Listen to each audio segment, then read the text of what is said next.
Hey everyone, my name is Siera Santos and welcome to the final installment of Chicago Baseball and Educational Academy's 2021 Women in Baseball series.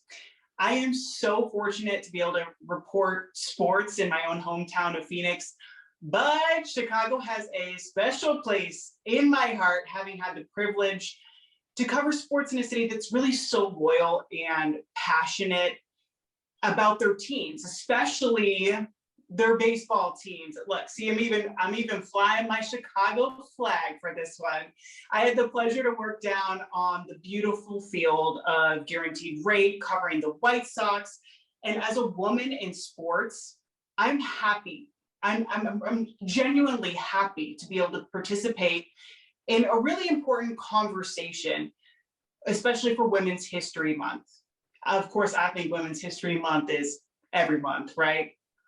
But I consider myself a woman in baseball, and I have the pleasure to host this important conversation with a woman in baseball who's actually a pioneer in our game. She's the first ever Latina to be a strength and conditioning coach when she was hired by the Los Angeles Angels, and this spring she made the move to join the San Francisco Giants organization. So Andrea, welcome, and thank you for being here and supporting CBEA and giving us some of your time from the beautiful Dominican Republic.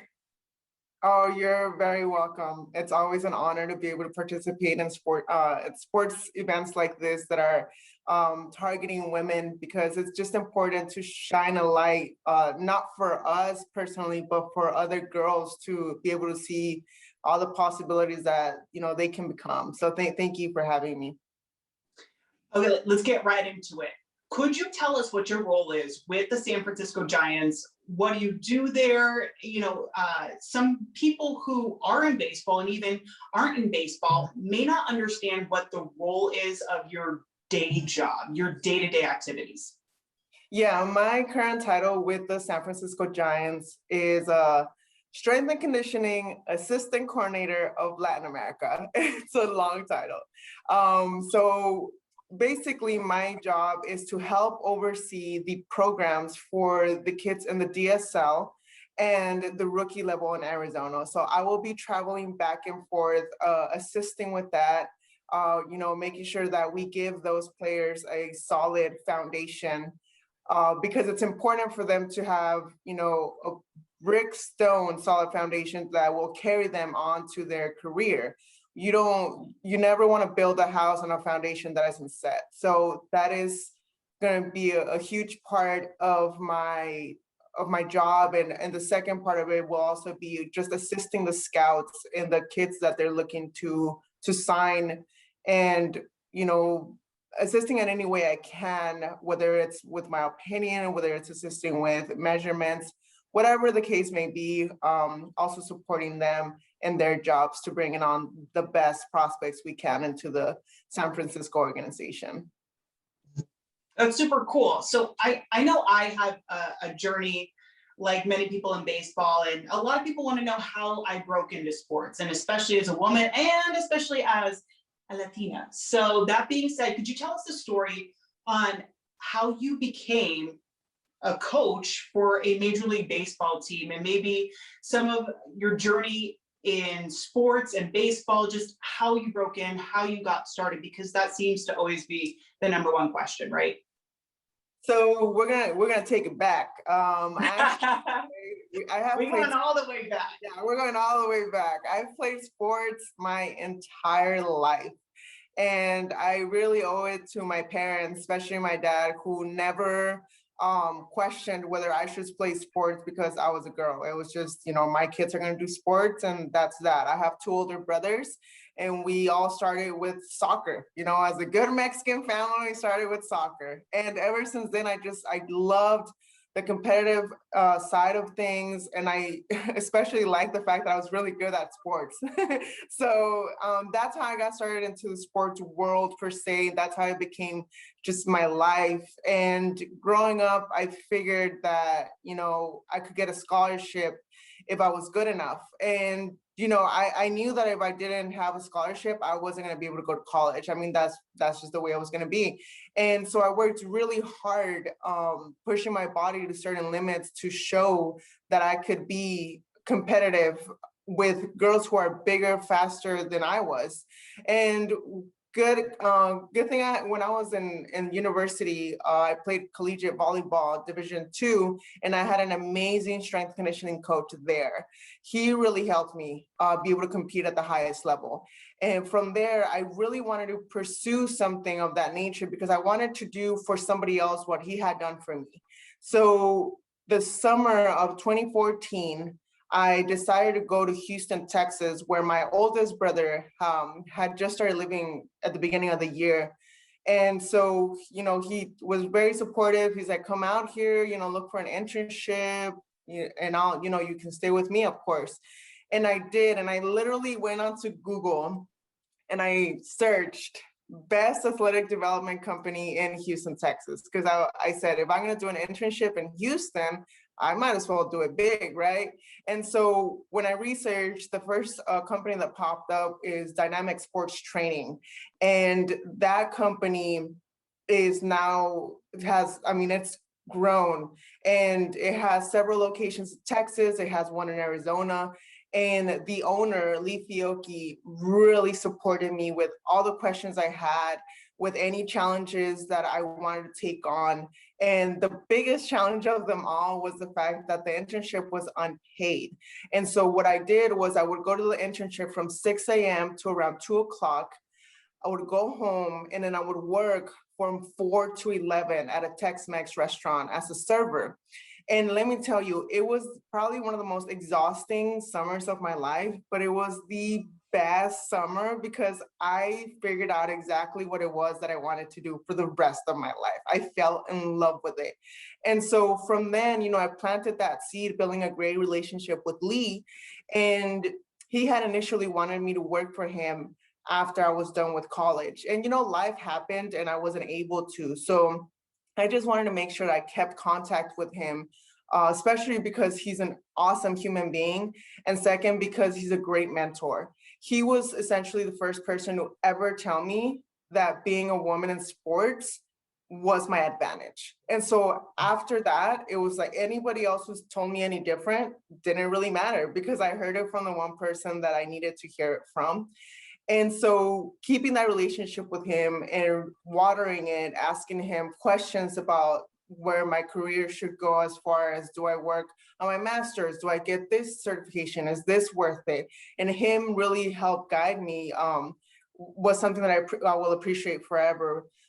Taken on to 2017, I keep this relationship with Lee, and he was hired in 2017 by the Los Angeles Angels as the major league strength conditioning coach. And when a position opened up on the minor league side, he put my name in. And he messaged me and was like, would you want to work for a professional baseball team? And I was like, where do I sign? I was ready. I was so ready because a lot of people mistaken strength and conditioning for personal training, and it's two completely different beasts. And my goal was always to work for a professional team. It didn't matter what sport, it didn't matter where, I just wanted to be pro. And it landed on my lap, but not really, because I had watered that seed and planted it so many years before that. I had a lot of challenges before that text message was sent to me. And, I went on to this interview and Lee backed off because he knew me. And I went through the interview process. I did the best that I could, and they liked what they heard. They decided to have the courage to hire their first ever female coach. And 2018 January, that's when I started up with the Angels, and it's been an amazing journey ever since. That's one thing that I always advise, especially to women in college or just anyone, is that you really have to harness those relationships, and you have to follow up, keep in touch. And I think that people really underestimate that your connections can really help you out. And no, it didn't land in your lap. You worked really hard to get it. but it was because of that connection that you had made and that you had fostered and really, like you said, watered it. So I commend you on that. And you are some living proof of my advice that I give to everyone. So I love that. Now, I want to ask you one question. Why do you think that people think that strength and conditioning is like personal training? I'm gonna be very blunt with you, if that's okay. People are okay with women who look good.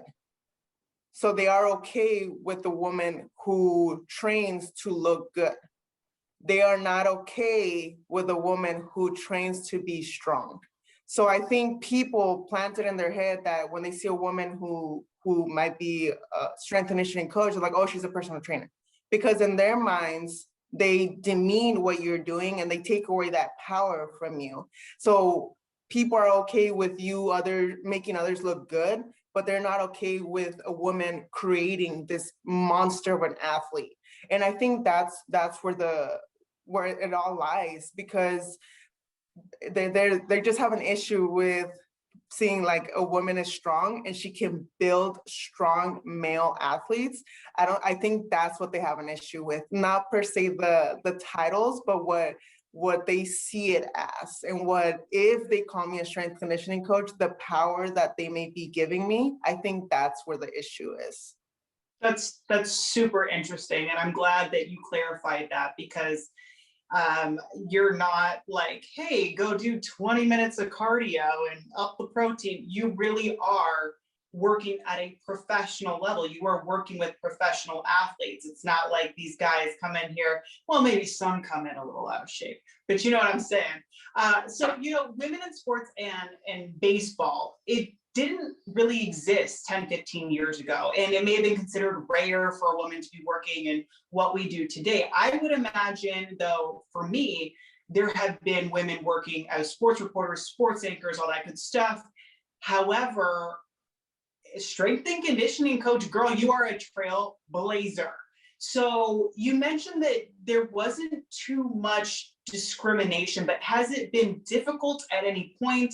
Has there been any pushback from athletes? Because a lot of people ask me that too, about what it's like working with athletes, if they have any sexist comments. And generally, I have had mostly positive experiences, with the exception of maybe one person I can think of that said something that was, completely just off the wall and really upset me. But I want to hear about your experiences too. I can definitely second that. I can tell you that I've had way more positive experiences, feedback, support than I've had negative. However, you're always going to come across someone that doesn't believe in who you are, what you do, what you stand for. But at the end of the day, I'm not here to be anybody's cup of tea. I think I'm more like a shot of tequila. You either like me or you don't. Like, and there's nothing I can do about it, because that's your mindset. And the biggest thing as a strength conditioning coach, and now as an assistant coordinator in the strength conditioning department, the hardest part is when there's no buy-in from either an athlete or a staff member. You never know whether it's because they really don't believe in your philosophy, or they just don't believe you because you're a woman. That is the hardest thing to figure out, because it's always going to be there. It's always, this is who I am. And so that's the hardest thing to figure out. And it doesn't get figured out until maybe months after, where they actually buy in, or you actually become close to them enough so that you're able to ask them, hey, at the beginning, was it because I was a girl, or was it because you didn't like the way my philosophy was?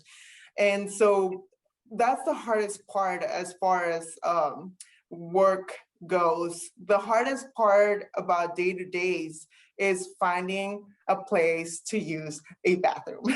There are no bathrooms for female coaches anywhere. And so, everybody's always been really nice about like trying to find me a place to use the restroom, to change, to shower, but it's so hard because everything is designed for a man and men's world. So I think as far as day-to-day goes, that is by far the hardest thing. So at the Giants facility in DR, is it just kind of, there's just one locker room, I would assume?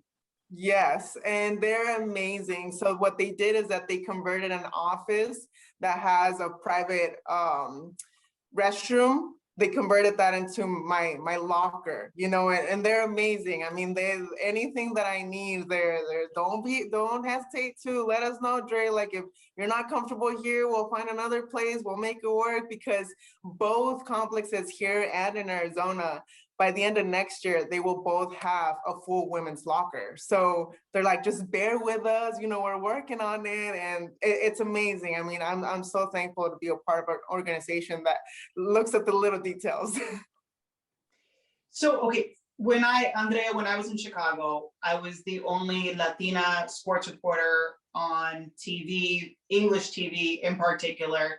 So was there kind of a big responsibility being the only one? Because I know I felt a certain type of pressure as far as I wanted to represent the community as best as I could and put my best foot forward.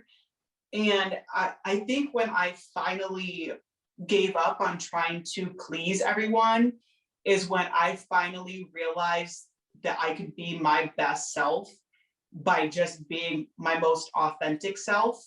And actually, that's when I connected more with viewers because I realized that these people are going to hate me, whether I am myself or I am trying to be somebody else. So, does this put any more pressure on you, you know, being a female and for other Latinas who want to follow in your footstep, or is it kind of an honor for you? And do you want to harness those connections and try to pay it forward as far as anyone who wants to follow in your footsteps? I see it as an absolute honor. And the reason why is because I feel like if I would use it as pressure, I feel like at some point I would crumble. I feel like at some point, just like you were talking about, I would try to fit into this box because I'm, you know, I have this pressure on me to be able to, you know, do good by others. And so for me, it's like, if I can wear it as a badge of honor, you know, that is something that I can proudly walk around with, you know, it's not this pressure on my shoulders. And it's a complete honor to be able to be visible for little girls who, you know, are living in a different world than I grew up with. They're living in this social media world where models, you know, get more likes than female athletes, where, you know, you have to look a certain way to get these certain number of likes. And that's just so not important. And it's important for them to be able to realize that there's so many options for them to be able to pursue.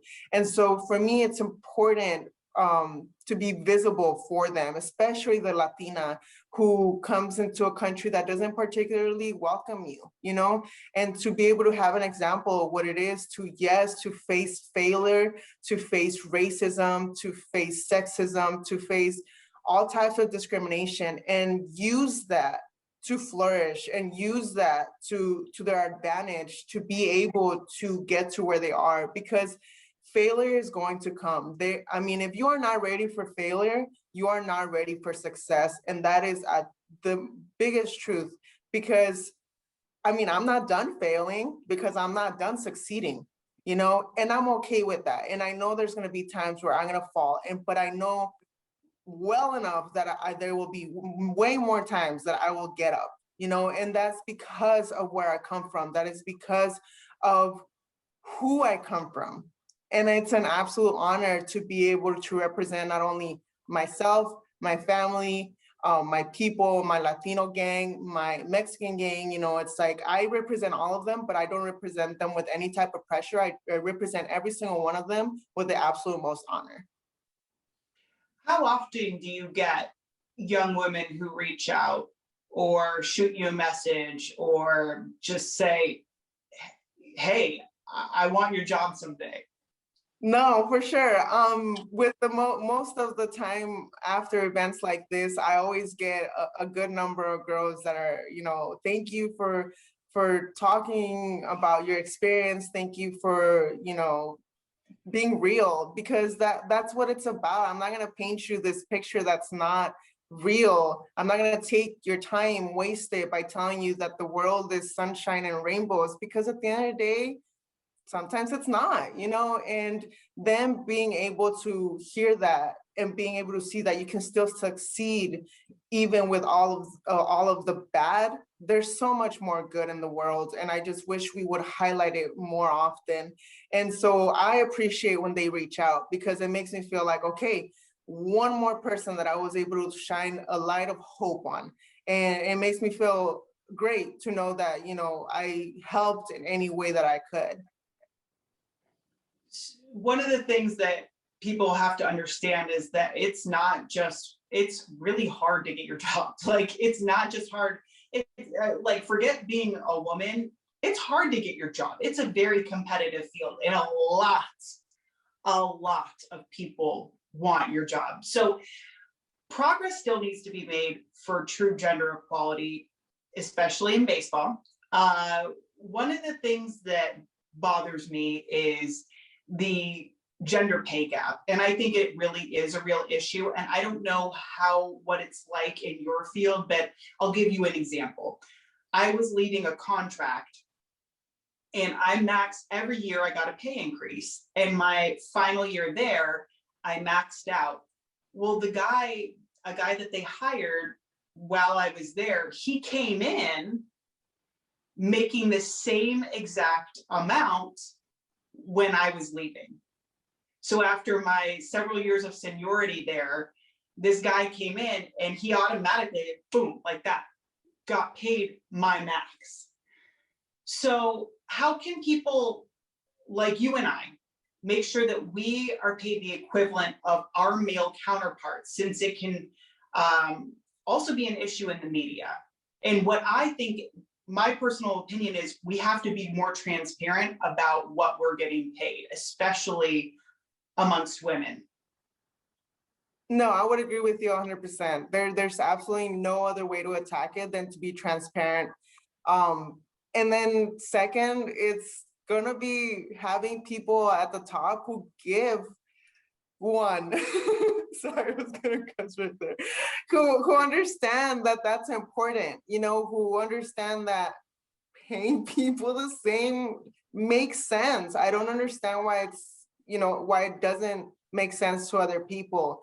And having good people who are, an authoritative figure making these decisions of salaries, that's going to be the most important thing. But because we can be as transparent as we want, but at the end of the day, they're making the decisions. So that we can have just great human beings in those positions, that's going to help a ton.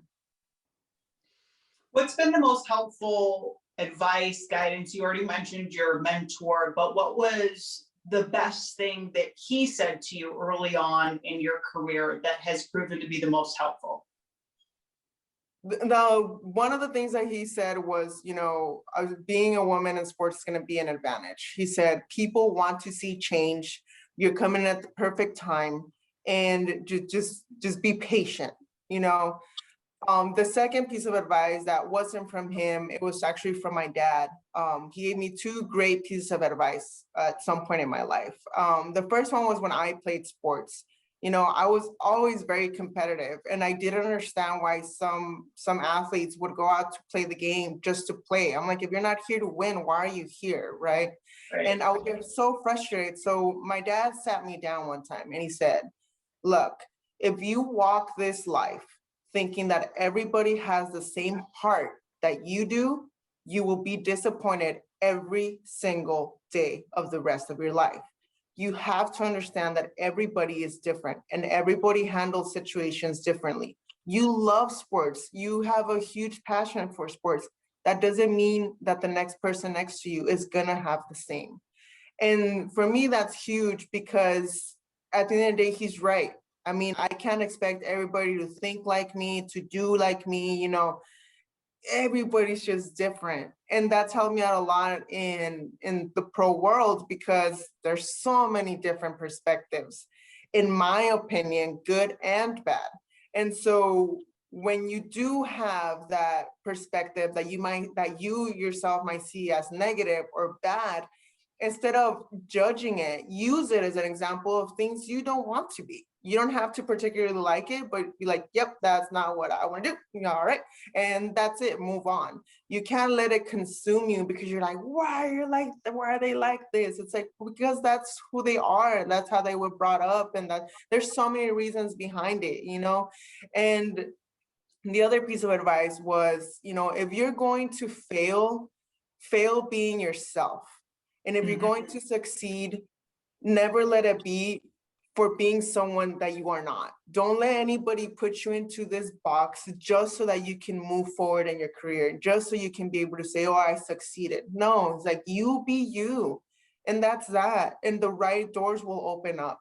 And he's absolutely right. I mean, I give the Giants huge props, because in my interview, they gave me amazing questions where they were, you know, I was able to portray to them who I was, not only as a professional, but as a coach, as a person, and who I want to be as an assistant coordinator. And I mean, I gave them 100%, Andrea.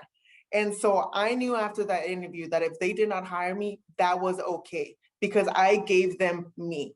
And when they did hire me, it was so exciting, because I was like, what they saw, they are getting. And the fact that they loved that makes me even more excited to be a part of that organization. And I think, you know, those three advices have been huge in my career, because again, anybody that's ever told me that being a woman is a disadvantage are not important, you know, and anybody who's tried to put me in a box has failed. And, you know, I've been able to see people for who they are instead of who I want them to be as well. I love that you mentioned your interview, because I had a similar situation coming here from Chicago to Phoenix. And I straight up told my boss, I go, you are not going to get a cookie cutter little sports reporter. And he was like, I don't want one. I'm like, then we on the same page, my friend. Let's do this. Let's go. One of the things that I do is I like to mentor young people, especially young Latinas. I always go to the National Association of Hispanic Journalists convention every single year, and I'll try to take somebody under my wing, give them my advice. I'll be like, yeah, that's too tight of a dress. And so yesterday, even, I took the time to speak with the class. So what advice do you have for young and aspiring women who want to do exactly what you do? Well, I think the biggest thing is be ready to fail, because it is bound to happen. And if, again, like I said it before, and I'll say it again, if you cannot handle failure, you will not be able to reach success. That's just what it is. You have to earn your way up, and you're going to fall. And guess what? That's okay. You just simply get back up and you keep going. It's not the end of the world. If your heart's still beating, you are okay, you know, and that's the most important thing, just because I understand some defeats can feel like a heartbreak, and that's okay. You know, allow yourself to feel whatever it is that you need to, but always know that as long as your heart is beating, you are able to push forward. And, you know, be you, be unapologetically you, because I honestly would not be here had I allowed myself to be put into a box just to make others uncomfortable. Because just as you said that, you know, that in your interview, when I went into my interview with the Giants, I told them, I was like, my mission today is for y'all to look, for when this interview is over, for y'all to look around at each other and be like, wow, we don't hire her, we messed up. And so that's just the confidence that I have in my ability. So you have to work hard enough to be able to speak about yourself in that manner. I think a lot of people get humility wrong, because I think when people think of someone who's humble, they think of someone who's, you know, very, you know, to themselves and, you know, yes, and no, I'm not modest. Yeah, Quiet. and I'm like, no, being humble is not that. Being humble is knowing your worth but knowing you're above nobody else. That's it. But owning who you are and what you bring to the table. That is what humility is. Humility is not about downplaying who you are to make others, comfortable. No, humility is knowing, heck yeah, I'm good at my job, but I know I'm not above any of these people. We're all in the same playing field. And that's all humility is, at least it is to me. And so don't stop shining for other people. If other people are uncomfortable with your shine, guess what? They can put some shades on and deal with it. Because that's just what the sun doesn't stop shining for nobody.